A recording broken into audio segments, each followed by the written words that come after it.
You good people are at a distinct disadvantage in coming to hear me. First of all, I have no papers, and therefore you never know when I'm going to finish.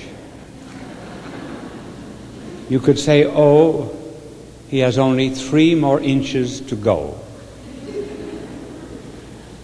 One of the reasons I never use a paper is because I once heard a woman speaking of a sermon of a bishop. She said, "Glory be to God," after he had read his talk. "If he can't remember it, how does he expect us to?"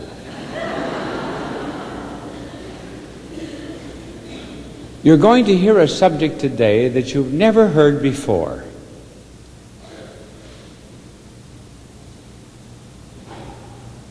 I'm going to talk about pots, old pots. Have you ever called any person a pot? Sure you have. Do you know that God calls us pots too?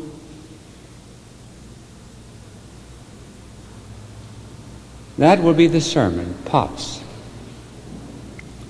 And I will begin it with a text from St. Paul. It is from his letter to the Corinthians. I heard a reader the other day read the epistle to the Filipinos.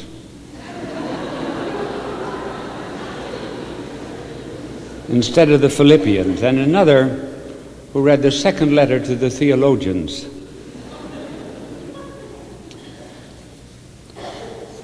We are no better than pots of earthenware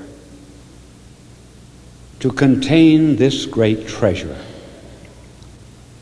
And this proves that such transcendent power does not come from us, but is God's alone.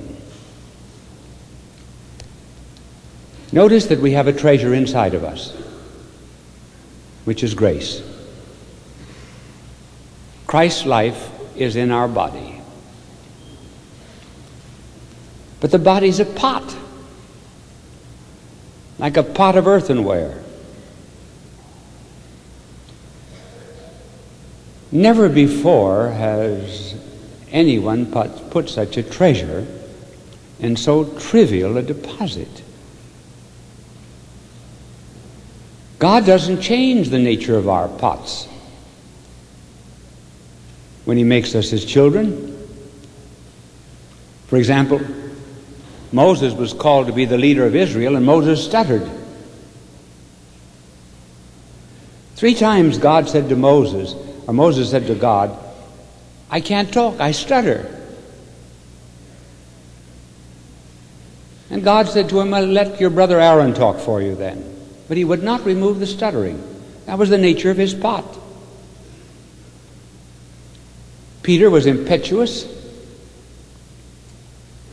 always impetuous. Thomas was lugubrious and sad, always looking for rain on the day of the picnic. God did not change his nature. Paul was a man of fire, rather intolerant. The treasure was put into that pot. And then, if we're ugly, God leaves us ugly. St. Vincent de Paul was a very ugly man, but he contained a great treasure. So let me take you through Scripture and describe God's way of dealing with pots. First of all, where does the treasure come from? Well, the treasure comes from God. And here we go back to the marriage feast of Cana. Our blessed Lord attended this wedding, and there were 6 water pots. And there were large ones containing 20 or 30 gallons of water. Now this gives you some idea of how much wine our blessed Lord made. 120 or 180 gallons of wine.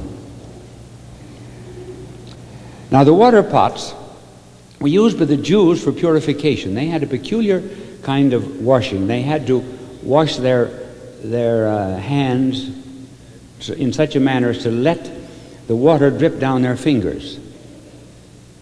Then they would rub the palms together. And some of these practices were so bound up legally that to break them was considered very serious. Now here we are just before our conversion. We're like these 6 water pots, or before our baptism. And our blessed Lord changes the water into wine. He still keeps the same pot. The steward said they have no wine. Why didn't they have any wine?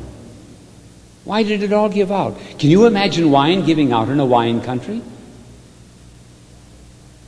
And certainly, any father would prepare adequate wine for a wedding ceremony. Why did it give out? Because our blessed Lord brought along all of his disciples. They liked wine then. It was the first case of gate crashing in the history of Christianity. So our blessed Lord leaves the water pots as they are, but changes the water into wine. As the poet Crashaw put it so beautifully, the unconscious waters saw their God and blushed. One would like to write a line of poetry of that kind and die. When God changes our nature, it's very much like, for example, if this marble suddenly began to bloom. That would be something that does not belong to the nature of marble. It would be a supernatural act for marble. If the flowers on the altar of Our Lady suddenly began to walk around the room, that would be a supernatural act for a flower. And if a dog began to quote Shakespeare, that would be something that does not belong to his nature. And if we, who are just creatures of God, just pots, are suddenly endowed with a treasure so that we participate of God's nature as we participate of the nature of our parents, then that's a supernatural act for us. So when, therefore, does the pot get this treasure? It gets it at the moment that the soul receives grace. Now, how much grace and how much treasure do we receive? That depends upon our emptiness.